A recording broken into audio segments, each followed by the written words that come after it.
everyone, my name is Aanchal Verma and today हम start करेंगे work power and energy chapter class 9th का।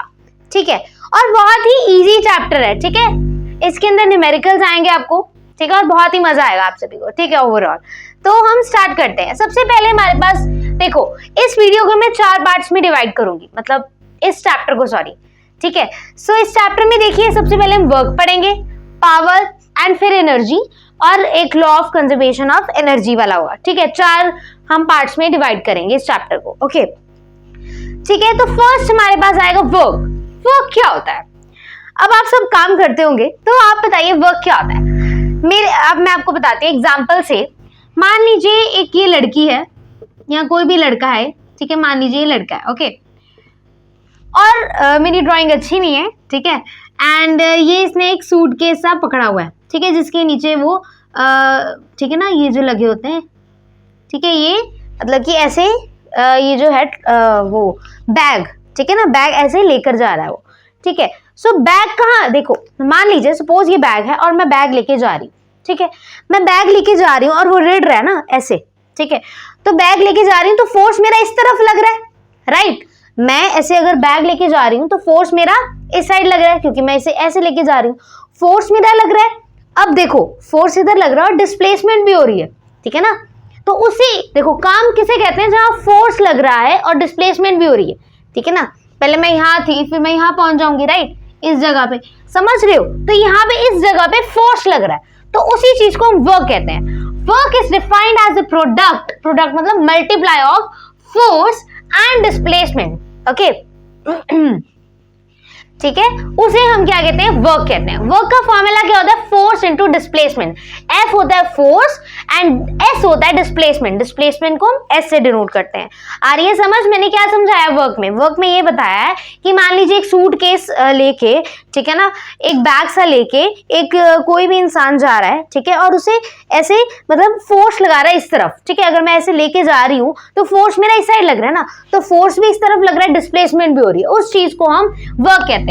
Work is defined as the product of force and displacement is called work.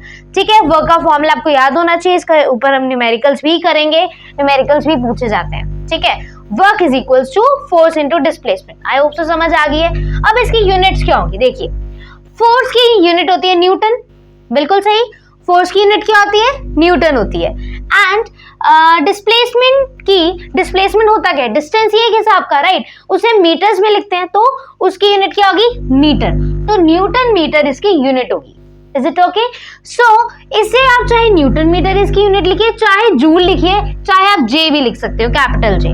क्या ये चीज clear है आप सभी को? हाँ, ठीक है, तो यूनिट्स क्या होगी, न्यूटन मीटर या जूल होगी। Is it okay? नेक्स्ट अब आते हैं पॉजिटिव वर्क और नेगेटिव वर्क। ये क्या चीज होती है, अब आप सोच रहे होंगे। देखिए, अब ये सूटकेस लेके इस तरफ जा रहा है। ठीक है, तो इसका फोर्स इस तरफ लग रहा है, डिस्प्लेसमेंट भी हो रही है, मतलब दोनों सेम डायरेक्शन में है। जब फोर्स और डिस्प्लेसमेंट सेम डायरेक्शन में हो, उस चीज को हम पॉजिटिव वर्क डन कहते हैं। यहां देखिए, when force and displacement are in same direction. Okay, जब फोर्स और डिस्प्लेसमेंट एक ही डायरेक्शन में हो, उस चीज को हम क्या कहते हैं, उसे हम पॉजिटिव वर्क डन कहते हैं। अब ये नेगेटिव वर्क डन क्या होता है, जस्ट उसका opposite. When force and displacement are in opposite direction.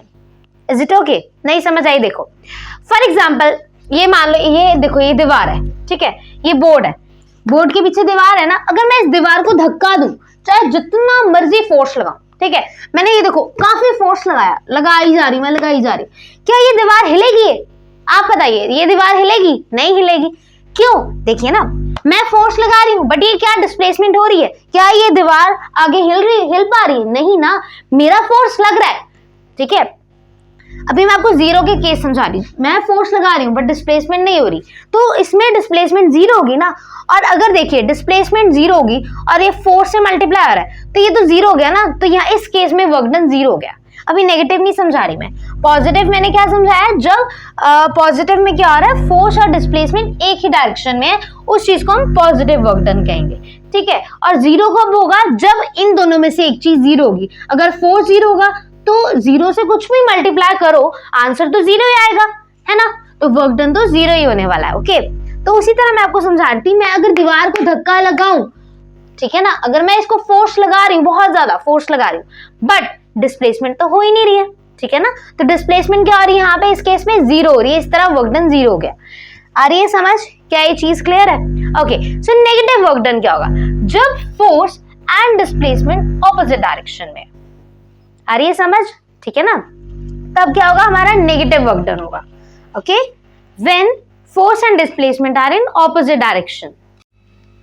अब हम देख रहे थे नेगेटिव वर्क का, नेगेटिव वर्क डन का एग्जांपल क्या होगा।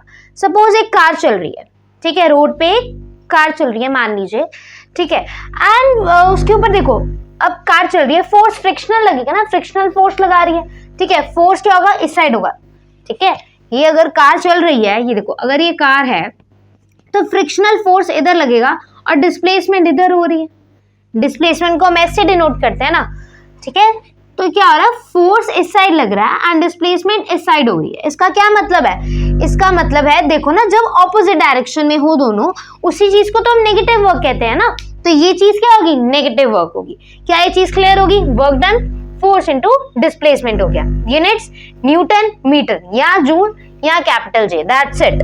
पॉजिटिव वर्क जब दोनों सेम डायरेक्शन में हो, नेगेटिव वर्क जब दोनों ऑपोजिट डायरेक्शन में। दोनों कौन है, फोर्स एंड डिस्प्लेसमेंट। मेरा काम था समझाना, अब जो कुछ भी बोर्ड पे लिखा है आपका काम है नोट करना। नोटबुक निकालो, पेन निकालो एंड नोट करो फटाफट। ओके, अब हम एक न्यूमेरिकल करेंगे किस फॉर्मूले के ऊपर, work is equals to force into displacement के ऊपर, ठीक है। ये जो भी मैंने आपको समझाया, वर्क क्या होता है, वर्क होता है फोर्स इनटू डिस्प्लेसमेंट। ओके, इसी के बेस हम एक न्यूमेरिकल करेंगे, आपके एनसीईआरटी का ही एग्जांपल है, ठीक है। तो पढ़ते हैं, a porter lifts a luggage of 15 kg। Okay, KG मतलब मास, हमें मास कितना दिया हुआ है, 15 दिया हुआ है। क्या ये चीज क्लियर होगी? Okay, from the ground and put it on his head 1.5 metre. तो डिस्प्लेसमेंट कितनी हुई, 1.5 मीटर हुई। Okay, calculate the work done by him on the luggage. So अब हमें क्या निकालना है, वर्क डन निकालना है। ओके, तो अभी हमने देखा वर्क डन का फॉर्मूला क्या होता है, वर्क डन का फॉर्मूला होता है फोर्स इनटू डिस्प्लेसमेंट। ओके, सो हमें वर्क डन निकालना है, हमें डिस्प्लेसमेंट दी है, ओके, बट हमें फोर्स तो दिया ही नहीं, हमें फोर्स तो इधर दिया ही नहीं। हाँ, वर्क डन निकालना है, बिल्कुल क्वेश्चन में हमें वर्क डन निकालने को कहा है, डिस्प्लेसमेंट हमें दी है, तो फोर्स कैसे निकलेगा। तो हमारे पास फोर्स का एक फॉर्मूला होता है मास इनटू एक्सलरेशन। फोर्स का फॉर्मूला होता है मास इनटू एक्सलरेशन। ओके, तो हम ये इधर पुट कर सकते हैं, तो इधर मैंने पुट किया एम ए मतलब मास इनटू एक्सलरेशन, तो वर्क डन क्या हो जाएगा, देखिए mass into acceleration into displacement. क्या ये चीज क्लियर हुई आप सभी को, तो बताइए। ओके, सो मास, हमें मास कितना दिया यहाँ पे, 15 kg दिए, बिल्कुल लिख दूंगी मैं इधर। अब हमें acceleration, acceleration due to gravity, तो हम उसे जी से लिखते हैं। ओके, सो ये कितनी है, 9.8 लेते हैं, बट अप्रोक्सीमेटली 10 ले सकते हैं। ओके, सो मैंने इधर 10 ले ली। डिस्प्लेसमेंट कितनी दी है यहाँ पे, 1.5 metre. Okay, so work done क्या आ गया, इसको जब आप सॉल्व करेंगे हमारा आंसर आएगा 225 जूल। क्या ये चीज क्लियर है आप सभी को? ठीक है, तो इसे नोट कीजिए। अब हम देखेंगे एनर्जी। एनर्जी क्या होता है, एनर्जी होता है कैपेसिटी टू डू वर्क, कार्य करने की क्षमता। क्षमता मीन्स कैपेसिटी, ठीक है। Energy is the capacity to do work. What is the SI unit of energy, is joule, ठीक है। जैसे वर्क की एसआई यूनिट जूल थी, उसी तरह एनर्जी की भी है। अब एनर्जी बहुत ही अलग अलग प्रकार की होती है, वेरियस टाइप्स ऑफ एनर्जीज हैं यहाँ पर। अभी हमारे सिलेबस में सिर्फ 2 हमने पढ़नी है, पहले देख लो, जिससे आपको पता होना चाहिए इतने तरह की होती है। First is kinetic energy, potential energy, heat energy, light energy, chemical energy and electrical energy. ये सभी क्या है, ये सब है वेरियस टाइप्स ऑफ एनर्जीज हैं, ठीक है। बट हमारे सिलेबस में सिर्फ 2 टाइप्स की ही एनर्जीज हैं, वो है kinetic energy, second one is potential energy. ये चीज क्लियर होगी। फर्स्ट हम पढ़ेंगे काइनेटिक एनर्जी, नेक्स्ट में हम पोटेंशियल पढ़ेंगे। सबसे पहले काइनेटिक एनर्जी क्या होता है, जब कोई ऑब्जेक्ट मूव कर रहा है, जब कोई ऑब्जेक्ट मूव कर रहा है, वो कौन सी एनर्जी पोजेस करता है, मतलब अपने पास कौन सी एनर्जी रखता है, वो है काइनेटिक एनर्जी। चीज समझ आ गई। Kinetic energy is the form of energy possessed by an object due to its motion. जब कोई ऑब्जेक्ट मूव कर रहा है, सपोज मैं अगर चल रही हूँ तो मैं कौन सी एनर्जी पोजेस करती हूँ? Kinetic energy. ठीक है, तो इसे हम कहते हैं काइनेटिक एनर्जी। इसकी ऐसा यूनिट भी जूल होती है, जिस तरह एनर्जी और वर्क की होती है। ये चीज़ हमें क्लियर होगी। Energy is the capacity to do work. There are various types of energy, यहाँ पे लिखी हुई है, बट हमारे सिलेबस में 2 ही है हमने पढ़नी है, kinetic energy and potential energy. उसमें से काइनेटिक एनर्जी क्या होता है? वो जो ऑब्जेक्ट क्या रखे, मोशन, मतलब ऑब्जेक्ट मोशन में हो, उसमें मतलब कौन सी एनर्जी लगती है? Kinetic energy. ठीक है, kinetic energy is the form of energy possessed by an object due to its motion. ठीक है, काइनेटिक एनर्जी समझ आ गई, इसकी ऐसा यूनिट जूल होती है। अब आपका काम क्या है? इसे नोट कीजिए, फिर उसके बाद हम डेरिवेशन करेंगे काइनेटिक एनर्जी की। अभी बताऊंगी क्या होता है वो, सबसे पहले नोट कर लीजिए। अब हम डिराइव करेंगे एक्सप्रेशन काइनेटिक एनर्जी का। अब ये डिराइव क्या होता है, डेरिवेशन का मतलब क्या होता है? देखो, अब ना हमने काइनेटिक एनर्जी का फॉर्मूला बनाना है। उसका फॉर्मूला क्या है? Kinetic energy is equals to half mv², 1/2 mv²। अब हम ये फॉर्मूला बनाएंगे जुगाड़ लगा के इधर उधर के, तो उस चीज़ को हम डेरिवेशन कहते हैं। फॉर्मूले को बनाने को हम डेरिवेशन कहते हैं। अब वो हम बनाएंगे। Is it clear? तो सबसे पहले काइनेटिक एनर्जी हम उससे पहले ना हमें आपने मतलब कि प्रीवियस चैप्टर्स में पढ़ा होगा, v² minus u² is equals to 2as। ये इक्वेशन पढ़ी है ना, उसका हम यूज़ करेंगे। देखो, v² minus u² is equals to 2as। Listen, अब यहाँ से मैं s की वैल्यू निकाल सकती हूँ? जल्दी बताइए, निकाल सकती हूँ ना? तो निकालूंगी। ठीक है, s की वैल्यू देखो निकलेगी, v² minus u² as it is रहेंगे, राइट, और 2a नीचे चला जाएगा। इज इट क्लियर और नॉट? यहाँ से मेरी किसकी वैल्यू निकल गई? s की वैल्यू निकल चुकी है। उसके बाद अब हमें वर्क पता है। What is work? वर्क पढ़ाया है ना। वर्क क्या होता है? Force into displacement is called work. ठीक है, सो देखो, work is equals to force into displacement. अब फोर्स का फॉर्मूला हमने पढ़ा है, मास इनटू एक्सेलरेशन होता है। फोर्स का फॉर्मूला क्या होता है? Mass into acceleration. यहाँ पे लिख देती हूँ मैं, force is equals to mass into acceleration. तो यहाँ पे फोर्स की वैल्यू पुट करते हैं, क्या होगी? मास इनटू एक्सेलरेशन। यहाँ पे डिस्प्लेसमेंट की वैल्यू क्या है? ये वाली ऊपर वाली हम इधर पुट कर देंगे, यहाँ पर पुट कर देंगे। ठीक है, सो v² माइनस u² अपॉन में 2a। Is it clear? अब ये a इस a से कैंसिल आउट हो जाएगा, ये वाला a हो जाएगा कि नहीं? ओके, देन मास, अब 2 नीचे है तो 1/2 लिख सकती हूँ। Okay, and v²। अब यहाँ पे क्या होगा? स्टार्टिंग में जो ऑब्जेक्ट होगा ना, इनिशियली जो ऑब्जेक्ट है वो स्टेशनरी है, मतलब कि इनिशियल वेलोसिटी जो होगी वो 0 होगी। ठीक है, यहाँ पे लिख लीजिए, इनिशियल वेलोसिटी विल बी 0। सो ये तो अगर 0 है तो खत्म होगी ना, इसे भूल जाओ फिर, तो v² ही रह गया। अब हम वर्क को काइनेटिक एनर्जी की टर्म्स में लिख सकते हैं, एनर्जी। ठीक है, बिकॉज इनकी आपको पता है ना यूनिट्स भी सेम होती हैं, हम इन्हें इक्वली मानते हैं एक हिसाब का। ठीक है, सो वर्क की जगह हम काइनेटिक एनर्जी लिख सकते हैं। काइनेटिक एनर्जी की शॉर्ट फॉर्म लिख रही हूँ, के मतलब काइनेटिक, ई मतलब एनर्जी। काइनेटिक एनर्जी का फॉर्मूला हमने डिराइव कर दिया, हाफ mv²। इजी था ना?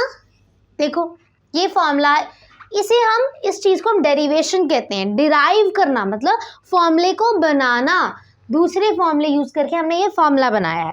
सबसे पहले हमने क्या किया? हमने एक इक्वेशन ली जो हमने प्रीवियस चैप्टर्स में पढ़ी है। वो इक्वेशन क्या है? v² minus u² is equals to 2as। यहाँ से हमने s की वैल्यू निकाली, v² माइनस u² अपॉन में 2a लिख दिया। फिर वर्क का फॉर्मूला होता है फोर्स इनटू डिस्प्लेसमेंट। ठीक है, फोर्स का फॉर्मूला आगे होता है मास इनटू एक्सेलरेशन, तो हमने फोर्स की जगह इसका फॉर्मूला लिख दिया, mass into acceleration. Then displacement की ये वाली वैल्यू हमने इधर पुट कर दी, एंड a से a कैंसिल आउट हो गया, m एज इट इज। अब 1/2 नीचे था, हमने इसे ऐसे लिख दिया। इनिशियल वेलोसिटी 0 थी, मतलब स्टार्टिंग में जो ऑब्जेक्ट है वो स्टेशनरी था, 0 था उसकी वेलोसिटी, ठीक है। तो हाफ mv²। अब वर्क को हम काइनेटिक एनर्जी की टर्म्स में लिख सकते हैं, तो फॉर्मूला क्या डिराइव हो गया, kinetic energy is equals to half mv²। And ये इंपॉर्टेंट डेरिवेशन, ठीक है, दिस इज एन इम्पॉर्टेंट, ये आपको मतलब कम से कम आप 7-8 बारी खुद लिखो, ठीक है। अभी तो आप नोट कीजिए, फिर उसके बाद खुद से प्रैक्टिस करो याद करके लिखने की, ठीक है, तब ये डेरिवेशन आपको आएगी। एंड ये बहुत ही इजी है, राइट। तो आपका काम क्या है, नोट करना, फटाफट से नोट करो। फिर हम न्यूमेरिकल्स करते हैं एनर्जी। अब हम एक न्यूमेरिकल करेंगे काइनेटिक एनर्जी के ऊपर, ठीक है। तो रीड करते हैं question, let's go. An object of mass of 14 kg, हमें मास कितना दिया ऑब्जेक्ट का, 15 kg, is moving with a uniform velocity, हमें वेलोसिटी भी गिवन है। जो जो चीज़ें हमें गिवन होती है ना, फटाफट से लिख लिया करो, ठीक है। इसे क्वेश्चन मतलब करने में आसानी होती है। तो चलो लिखते हैं हम।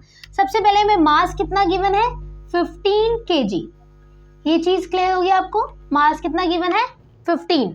देन वेलोसिटी हमें गिवन है, वो है 4 मीटर पर सेकेंड, एंड हमें काइनेटिक एनर्जी निकालनी है। सो क्या दिक्कत है, अभी हमने डिराइव किया था, बनाया था फॉर्मूला, क्या था, half mv², right. So kinetic energy is equals to 1/2 mv², यही था ना। सो देखो क्या होगा, 1/2 एज इट इज लिखेंगे। मास कितना था, 15 था, है ना।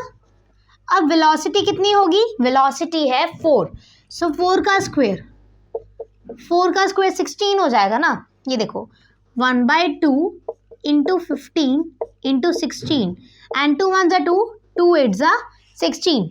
जब मैं 15 को 8 से मल्टीप्लाई करूंगी, 5 8 40 एंड 120। सो काइनेटिक एनर्जी का क्या आंसर आ गया, काइनेटिक एनर्जी निकली 120। एंड हमें पता है कि काइनेटिक एनर्जी का ऐसा यूनिट क्या होती है, जूल, तो हम लिख देंगे जे साथ में, ठीक है। ये हमारा आंसर हो गया, तो नोट कर लीजिए फटाफट से, ठीक है।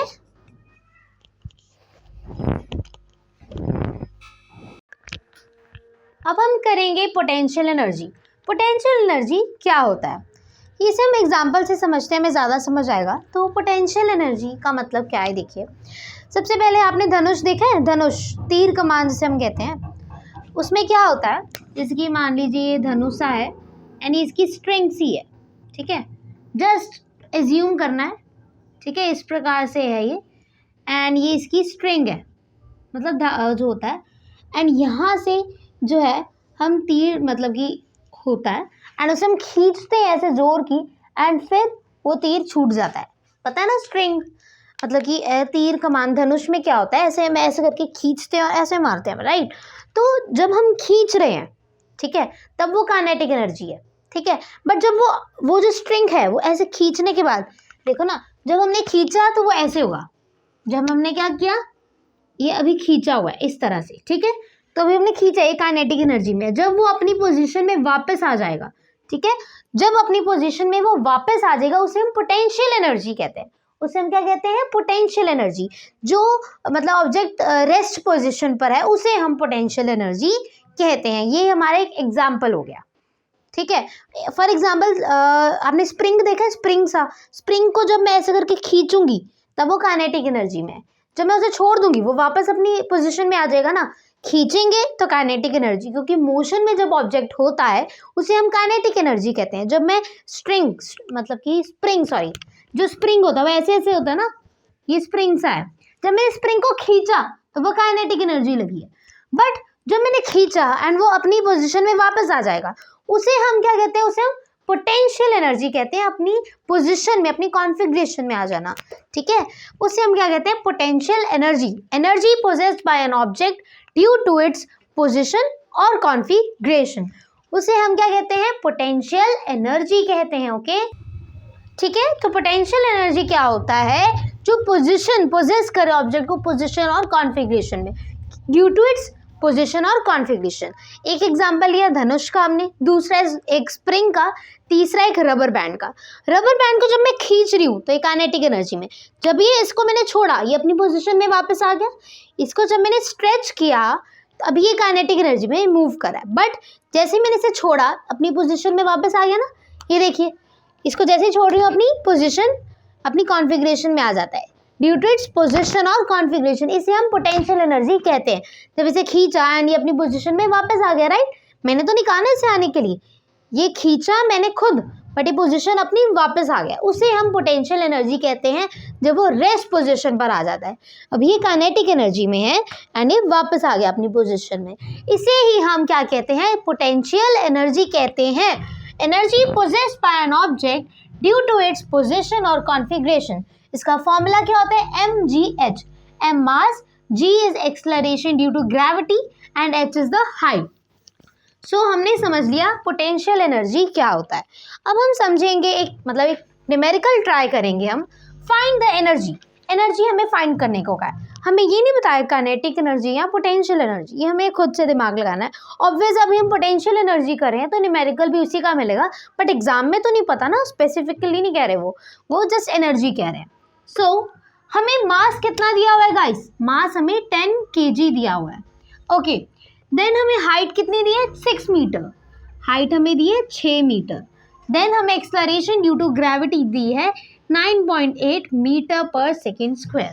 अब हमें देखना है कि पोटेंशियल एनर्जी का फॉर्मूला होता है mgh एंड एक और एनर्जी होती है, इसका फॉर्मूला होता है हाफ mv², राइट। हमें मास दिया है बिल्कुल, बट वेलोसिटी तो दी नहीं है, तो ये formula I don't think so लगेगा, राइट।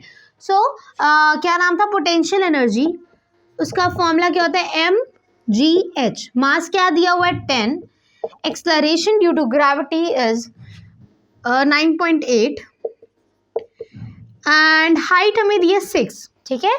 इसको जब हम मल्टीप्लाई करेंगे हमारा आंसर क्या आएगा, 588।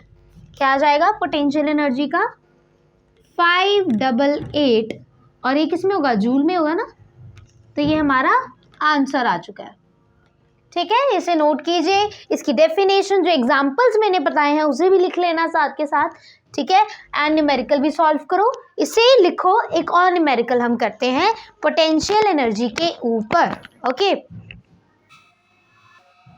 अब हम करेंगे question, next question, an object of mass of 12 kg, हमें मास कितना दिया हुआ है 12 kg, okay. Then at a certain height above the ground if potential energy of the object, हमें क्या दिया है, पोटेंशियल एनर्जी दी हुई है कितनी, 480 जूल, ठीक है। नेक्स्ट हमें हाइट निकालने को कह रहे हैं, फाइंड द हाइट, एंड हमें acceleration due to gravity is given 9.8 metre पर सेकेंड स्क्वायर, राइट। सो सबसे पहले पोटेंशियल एनर्जी का फॉर्मूला क्या होता है, होता है mgh। सबसे पहले हमें पोटेंशियल एनर्जी, हमें हाइट निकालनी है ना, तो कैसे निकालेंगे, हम क्या करेंगे, हाइट इधर ही रखेंगे, पोटेंशियल एनर्जी के नीचे mg आ जाएगा, राइट। पोटेंशियल एनर्जी अपॉन में mass into acceleration due to gravity. Potential energy is 480, ठीक है, इधर लिखते हैं हम, हाइट निकाल रहे हैं ना, पोटेंशियल एनर्जी कितनी दी हुई है 480। देन हमें मास कितना दिया है 12 दिया हुआ है, and acceleration due to gravity is 9.8। क्या ये चीज़ क्लियर हो रही है, पोटेंशियल एनर्जी नीचे mg चला गया, ये ठीक है, मास 12, ठीक है जी। उसके बाद देखिए ये इसका पॉइंट हटाएंगे, 10 ऊपर चला जाएगा, राइट। अब देखते हैं 4 3 ज़ा 12, 4 1 ज़ा 4, 4 2 ज़ा 8 एंड 0, 2 4 ज़ा 8, 1 2 9 ज़ा 18 and 2 6 ज़ा 12 and 0, 3 1 ज़ा 3, 3 2 ज़ा 6 and 0, then 200 divided by 49। जब आप इसे सॉल्व करेंगे ना तो आपका आंसर आएगा 4 मीटर।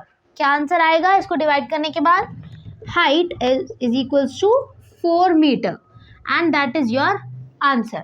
सो नोट कर लीजिए फटाफट से। अब हम करेंगे law of conservation of energy, ठीक है। सो ये क्या चीज़ होती है, देखो law of conservation of energy का मतलब होता है कि ना ही हम एनर्जी क्रिएट कर सकते हैं, मतलब ना ही हम बना सकते हैं, ना ही हम डिस्ट्रॉय कर सकते हैं, मतलब ना ही हम तोड़ सकते हैं, ठीक है, ये जस्ट एक फॉर्म से दूसरी फॉर्म में कन्वर्ट हो सकती है। ठीक है, ना ही हम एनर्जी बना सकते हैं ना ही हम तोड़ सकते हैं। आपने सुना है कि हाँ भाई एनर्जी दुकान से मिल रही हो जाकर खरीदने, ऐसा तो नहीं होता ना। एनर्जी बस कन्वर्ट होती है एक फॉर्म से दूसरी फॉर्म में। ना ही आप एनर्जी बना सकते हैं ना ही आप एनर्जी तोड़ सकते हैं, डिस्ट्रॉय कर सकते हैं। ये देखो, energy can not be created not be destroyed, it can only be transform from one form to another, it remains unchanged और कॉन्स्टेंट। हैरानी वाली बात यह है कि जब ये एक फॉर्म से दूसरी फॉर्म में जाती है तो वो कांस्टेंट रहती है, मतलब कि सेम रहती है। ये ऐसे नहीं होता इधर ज़्यादा है एनर्जी इधर थोड़ी सी कम है एनर्जी, ऐसा कुछ नहीं होता। चाहे एक फॉर्म से दूसरी फॉर्म में जाए, कहीं पर भी जाए, ये एनर्जी कन्वर्ट हो, एनर्जी कांस्टेंट रहती है, अनचेंज्ड मतलब सेम रहती है। Is it clear? देखो अब मैंने एग्जांपल लिया है एक टॉर्च का। टॉर्च पता है ना, जैसे कि फ्लैश लाइट होगी मोबाइल की या सिंपल टॉर्च, उसके अंदर क्या होता है? उसके अंदर केमिकल एनर्जी होती है, फिर वो किस में कन्वर्ट होती है? इलेक्ट्रिकल एनर्जी में। देन उसके अंदर लाइट जलती है, लाइट एनर्जी में, एंड देन हीट एनर्जी में। तो ये क्या हो रहा है? एनर्जी कन्वर्ट हो रही है, ना ही हम एनर्जी बना रहे हैं ना ही हम तोड़ रहे हैं, जस्ट एक एनर्जी दूसरी एनर्जी में कन्वर्ट हो रही है। ठीक है, देन इधर it is just converting, not we are creating और डिस्ट्रॉइंग। ठीक है, ये क्या हो रहा है? मतलब ट्रांसफॉर्मिंग। इधर क्या हो रहा है? कन्वर्ट हो रही है, एक एनर्जी दूसरी फॉर्म ऑफ एनर्जी में चेंज हो रही है। इसे हम law of conservation of energy कहते हैं। क्या होता है law of conservation of energy? Energy can not be created nor be destroyed, it can only be transformed from one form to another form, it remains unchanged और constant और same, that's it. ठीक है, तो इसे note कर लीजिए और एक और एग्जांपल आपको कराते हैं। मान लीजिए आप, जैसे कि देखो ये स्केच है, ठीक है, ये मतलब मार्कर है, ये मैंने अभी ऐसे करके पकड़ा हुआ है, ठीक है, एंड देन ये बीच में आएगा कोई पॉइंट पे, एंड देन ये नीचे ये ग्राउंड पे गिर जाएगा, राइट? ये चीज़ होगी ना। तो यहाँ पे पॉइंट ए पर क्या है? अभी ये रेस्ट पर होगा। जब मार्कर अभी मैंने पकड़ा हुआ है, ये अभी रेस्ट पोजीशन पर है, इसके ऊपर कौन सी एनर्जी लगी? Potential energy. जब मैं ऐसे करके गिराऊंगी इसे तो ये मूव करेगा। मूव करने का मतलब है काइनेटिक एनर्जी लग रही है, तो बीच में कहीं काइनेटिक एनर्जी लग जाएगी, राइट? और फिर ये नीचे गिर जाएगा। तो कहने का क्या मतलब है, स्टार्टिंग में जब मैंने मार्कर पकड़ा हुआ है तो वो रेस्ट पर है, रेस्ट का मतलब पोटेंशियल एनर्जी है। फिर उसके बाद कहाँ आ गया? मतलब कि मूव करेगा एंड देन यहाँ पे काइनेटिक एनर्जी में आ जाएगा। कहने का क्या मतलब है कि यहाँ पर एनर्जी एक फॉर्म में दूसरी फॉर्म में आ रही है, मतलब पोटेंशियल एनर्जी चेंज हो रही है काइनेटिक एनर्जी में। Is it clear? समझ आ रही है? मार्कर मैंने भी पकड़ा हुआ है, जब ये ग्राउंड पे मतलब नीचे जाके टच होगा तो पहले ये पोटेंशियल एनर्जी है क्योंकि रेस्ट पोजीशन पर है, जब मैं इसे फेंकूंगी तो ये मोशन में आ जाएगा और ये काइनेटिक एनर्जी होगी इसके अंदर। ठीक है, समझ आ रही law of conservation of energy क्या होती है? इसके बाद हमने डेरिवेशन करनी है। हम क्या एक एग्जांपल से समझेंगे। अभी मैंने बोला एक लाइन कि ये अनचेंज रहती है और कांस्टेंट रहती है। अब हम इस चीज़ को प्रूफ करके दिखाएंगे। हम क्या करके दिखाएंगे?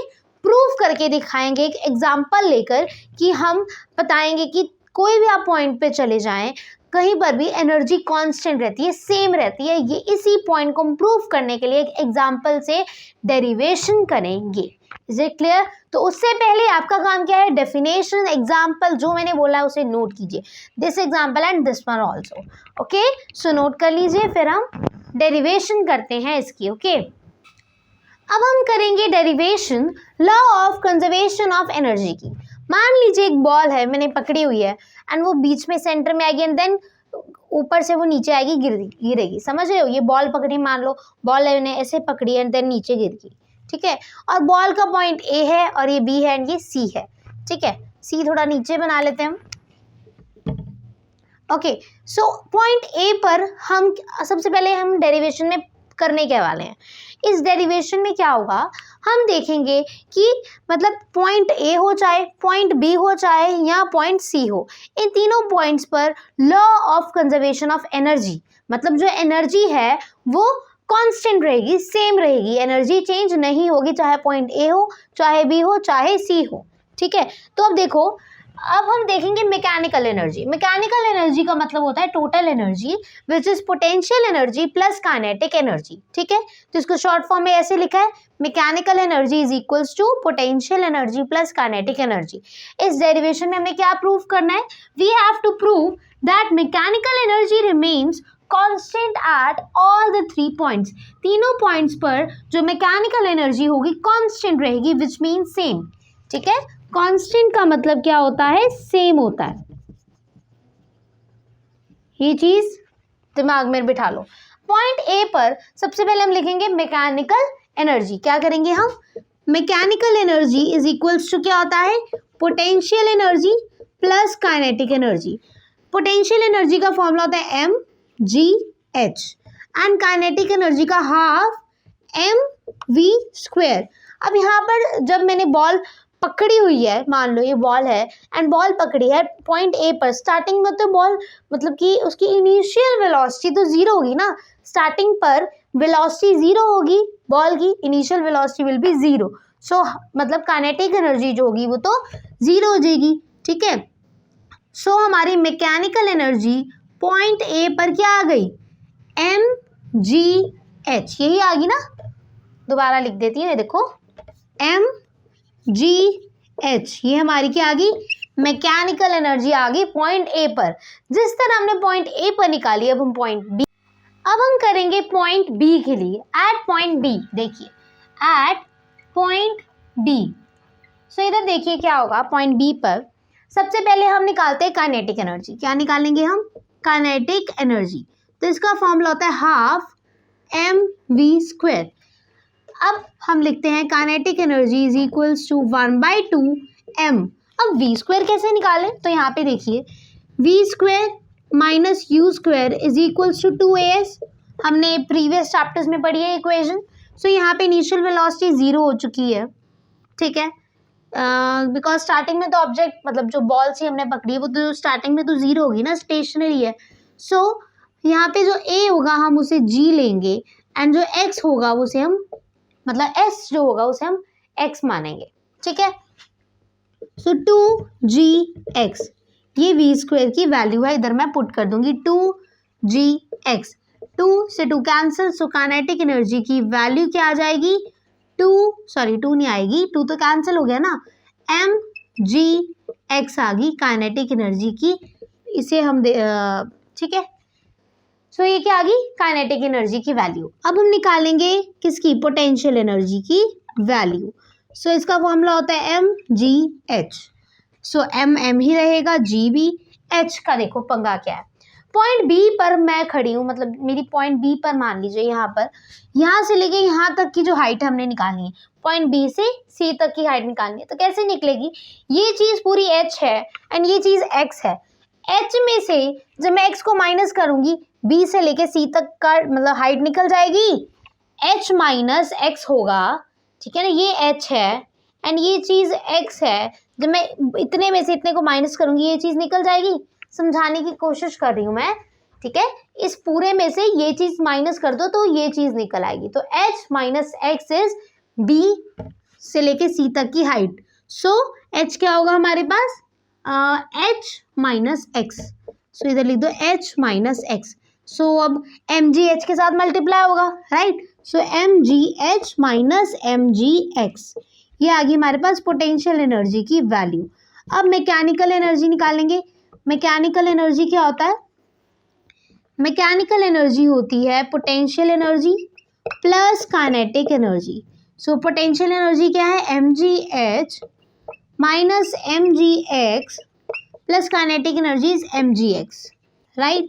सो ये नेगेटिव एंड ये पॉजिटिव कैंसिल आउट होगी एंड हमारे पास जो मैकेनिकल एनर्जी है वो एम जी एच आ गई, राइट। सो अगर आप साथ के साथ नोट कर रहे हैं, ए पॉइंट पर हमने क्या निकाली थी? पॉइंट ए पर भी जो मैकेनिकल एनर्जी थी क्या आई थी? एम जी एच आई थी एंड पॉइंट बी पर भी एम जी एच आई है। अब हम पॉइंट सी पर निकालेंगे। पहले आप नोट कर लो, फिर हम पॉइंट सी पर निकालेंगे, ओके। अब हम पॉइंट सी पर निकालेंगे, ठीक है। पॉइंट सी पर कैसे निकलेगी? मैंने अभी ए और बी का हमने रिजल्ट लिख दिया। पॉइंट ए पर mechanical energy M G H आई, पॉइंट बी पर भी एम जी एच आई। अब सी पर देखते हैं। सो पॉइंट सी पर क्या है कि सबसे पहले हम काइनेटिक एनर्जी निकालते हैं। इसका फॉर्मूला होता है हाफ mv²। यही होता है कि नहीं होता है, जल्दी बताइए। हाफ mv² होता है। अभी हमने थोड़ी देर पहले जो v² को पुट किया था ना, याद करो। अभी हमने क्या किया था, v² minus u² is equal to 2as। So initial velocity 0 होगी थी, सो 2gh, मतलब a को हम g लिखेंगे, s को हम h हाइट, c की h हाइट होगी। सो v² की जगह हम 2gh लिख देंगे। सो मैं वही काम करूंगी, इधर मैंने लिख दिया 1/2 2gh, 2 से 2 कैंसिल, और m भी तो है, हम m भूल जाते हैं, m इंटू 2gh, 2 से 2 कैंसिल, काइनेटिक एनर्जी आ गई हमारे पास mgh। एंड पोटेंशियल एनर्जी निकाल लेते हैं हम लोग। वो क्या होती है पोटेंशियल एनर्जी, उसका फॉर्मूला होता है mgh। बट सी पॉइंट पर क्या हो रहा है, यहाँ पर हाइट क्या होगी, 0 होगी यहाँ पर, क्योंकि ग्राउंड पर पहुंच गया ना। सो यहाँ पे हाइट है 0, so potential energy is equals to, so क्या आ जाएगी पोटेंशियल एनर्जी, 0 आ गई, राइट। सो आगे देखिए, अब हम मैकेनिकल एनर्जी निकालेंगे पॉइंट सी पर। क्या आ गई पॉइंट सी पर मैकेनिकल एनर्जी, देखो ना, kinetic energy plus potential energy होता है। काइनेटिक एनर्जी क्या निकली है, mgh। पोटेंशियल एनर्जी तो 0 है, सो लिखने की ज़रूरत ही नहीं। सो अब आप देखेंगे ये किस पे निकली है, एट पॉइंट सी पर। सो ए पॉइंट पर हमारी मैकेनिकल एनर्जी mgh, बी पर mgh, सी पर भी mgh। ये क्या शो कर रहा है, यही चीज हमने प्रूव करनी थी। Law of conservation of energy क्या कहता है, वो कहता है कि एनर्जी जो है एक फॉर्म से दूसरे फॉर्म में हम कन्वर्ट कर सकते हैं, बट वो ये नहीं कि कहीं ज़्यादा होगी कहीं कम होगी, ऐसी चीज़ नहीं होती, वो कॉन्स्टेंट रहती है, सेम रहती है। तो यही चीज़ यहाँ पर भी mgh mgh mgh, ये चीज़ क्या शो करती है, हमने प्रूव कर दिया कि law of conservation of energy remains unchanged और कांस्टेंट। आई होप से समझ आई होगी, आ रही है तो नोट करो, यही चीज़ हमने प्रूव करनी थी, हमने इसे ही हम डेरिवेशन कहते हैं। Okay, now what is power. Power क्या होता है, power is equals to work upon time. Power is defined as rate of doing work, काम करने का जो रेट है, rate of change, rate of transfer, चाहे आप वर्क कह लीजिए चाहे ट्रांसफर ऑफ एनर्जी कह लीजिए, ठीक है। सो पावर का फॉर्मूला क्या होता है, work upon time, rate of change of work and rate of change of time is called power. Power is defined as the rate of doing work और the rate of transfer of energy is called power.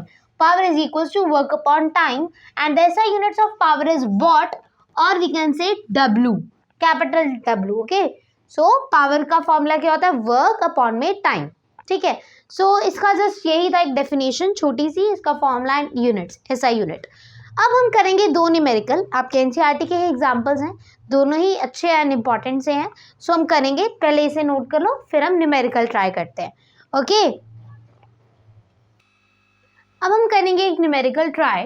To girls each of weight 400 newton. देखो यहाँ पे दो girl हैं, एक girl ए है and एक girl B है। हम एक लाइन डाल लेते हैं, यहाँ पे गर्ल ए की बात होगी एंड यहाँ पर गर्ल बी की बात होगी, ठीक है। So girl B, so girl A क्या है, यहाँ पर इसका वेट कितना दिया हुआ है, वेट मतलब देखो यहाँ पर वेट, आप सोच लोगे वेट यहाँ पे केजी में क्यों नहीं दिया, राइट। अब मैं आपको समझाती हूँ। सबसे पहले यहाँ पे देख लो, पावर निकालने को कहना है, राइट। सो पावर कैसे निकलती है, power is equal to work upon time. Work का फॉर्मूला क्या होता है, फोर्स इनटू डिस्प्लेसमेंट अपॉन में टाइम। फोर्स का आगे फॉर्मूला क्या होता है, मास इनटू एक्सेलरेशन, बट यहाँ पे जी लिखेंगे, mass into acceleration due to gravity. यहाँ पे एस की जगह हाइट लिखेंगे क्योंकि हाइट दी है, अपॉन में टाइम। अब यहाँ पे जो फोर्स है, मतलब जो वेट है, यहाँ पर mg दिया हुआ है।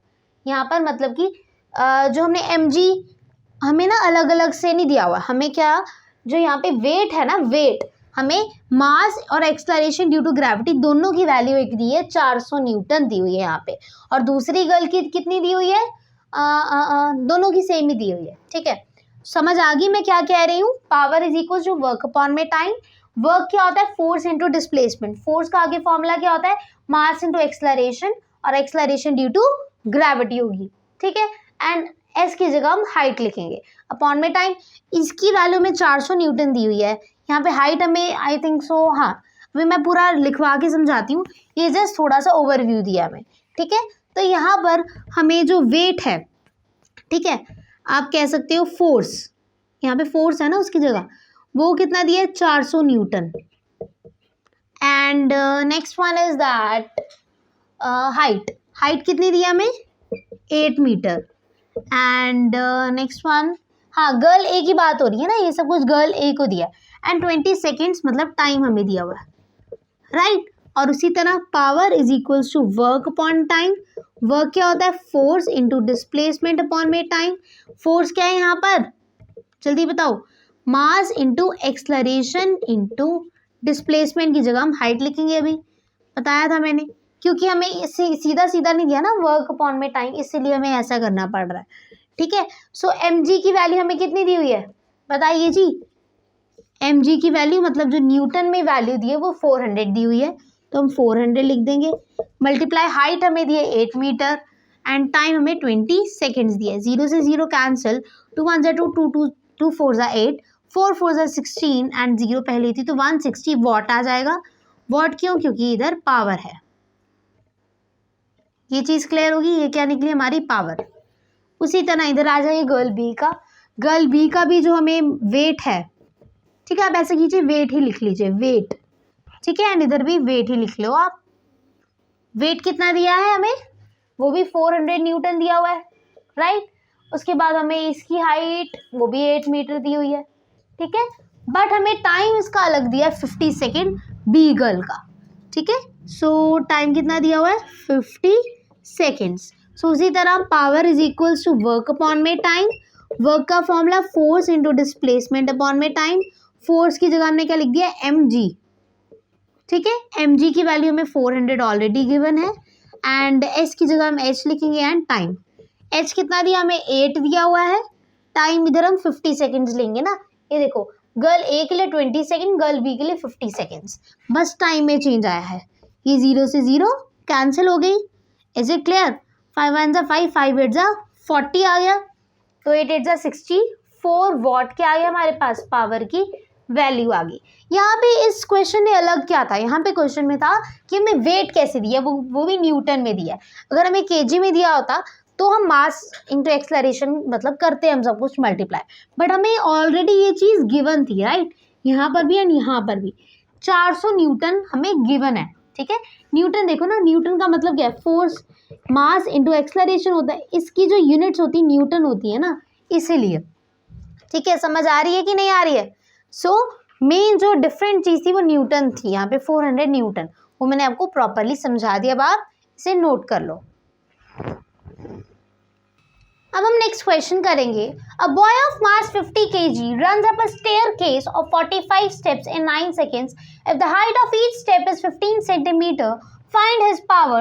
Take acceleration due to gravity 10 meter per second square. Okay, यहाँ पे हमें मास गिवन है 50 kg एंड हमें यहाँ पे टाइम गिवन है 9 seconds and number of steps हमें गिवन है कितने 45, acceleration due to gravity 10 metre पर सेकेंड स्क्वायर एंड हाइट हमें कितनी दी हुई है 15 सेंटीमीटर। हमें निकालनी पावर, पावर का फॉर्मूला होता है वर्क अपॉन में टाइम। आगे हम उसे मतलब कि जो हमारे पास होती है potential energy and work is equals to same, so हम उसकी जगह m, देखो ना आपको समझाती हूँ कैसे, एक मिनट। सबसे पहले इधर देखो, पावर का फॉर्मूला होता है वर्क अपॉन टाइम, इतना बता हमें, ठीक है जी। सो वर्क का फॉर्मूला आगे होता है फोर्स इंटू डिस्प्लेसमेंट, फोर्स हो गया m इंटू जी, डिस्प्लेसमेंट को हम h लिखेंगे क्योंकि हाइट थी हमें। सो वर्क का आगे क्या आ जाएगा mgh अपॉन में टाइम। समझ आई कैसे निकला, power is equal to work upon time. Work का फॉर्मूला होता है फोर्स इंटू डिस्प्लेसमेंट, फोर्स आगे हम कैसे लिख सकते हैं मास इंटू एक्सलरेशन, और यहाँ पे एक्सलरेशन ड्यू टू ग्रेविटी होगी एंड डिस्प्लेसमेंट को हम हाइट लिखेंगे क्योंकि यहाँ पे हाइट गिवन है। सो इस तरह ये फॉर्मूला डिराइव हो गया, power is equals to mgh upon में टाइम, ठीक है। अब इसके अंदर हम वैल्यूज पुट करेंगे। सो मास कितना दिया हमें 50 kg, acceleration due to gravity 10, height का पंगा पड़ेगा, हाइट हम साइड पे निकाल लेते हैं, हाइट का पंगा क्यों पड़ेगा, पहले 15 है, ऊपर से सेंटीमीटर में गिवन है हमें, 1 metre is equal to 100 centimetre, but centimetre में गिवन है, सेंटीमीटर से मीटर में जाना है तो 100 से हमें डिवाइड करना पड़ेगा, बिल्कुल। एंड यहाँ पे जितने हमें स्टेप्स दिए हुए हैं ना, कितने स्टेप्स दिए यहाँ पे 45 स्टेप्स दिए हैं ना, तो इससे हम मल्टीप्लाई कर देंगे। सो इस पूरे को सॉल्व करेंगे तो 6.75 आ जाएगी हाइट हमारी, मीटर्स में आ जाएगी। सो 6.75 आ गई। अपॉन में टाइम कितना लगा 9 सेकेंड्स। एंड जब हम इस पूरे को सॉल्व करेंगे तब हमारे पास 375 आंसर आ जाएगा, और वो भी वॉट में, या W भी आप कह सकते हो। ये हमारा आंसर आ गया, तो नोट कर लीजिए।